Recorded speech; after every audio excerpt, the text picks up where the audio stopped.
Roniga bilbila fi modan gize sini bilbilani bi ifin godan akka isin qoftin bilbilu fi dandeessin yoo godhuu barbaadan haala kanaan iddoo profaayilii keessan tuqxanii ergasii security and privacy kan kana gad tuquudhaan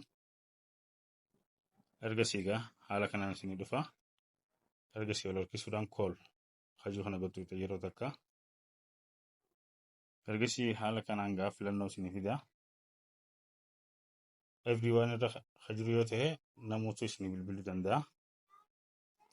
Custom yoo gootanis nobody ammoo namni tokko akka isin bilbilee godhuu dandeessan jechuudha. Amma haala kanaan nama isin bilbiluu fi barbaadan malee namni hundi isin argachuu hin danda'u jechuudha bilbilaan busy isin godhu jechuudha.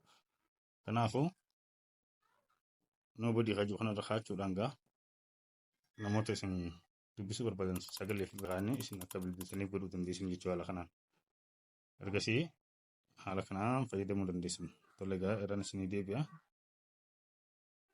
Yeroo takka iddoo profaayilaa keessan dhuftanii haala kanaan security and privacy kan gad tuqxanii ergasii wal harkisuudhaan gaa call kan kana gizee gad tuqxan haala kanaan isinii dhufa. Filannaan haala kanaan isinii dhufa. Ergasii nobody kan irra kaa'attanii ergasii namni bilbilee busy isin godhu jechuudha.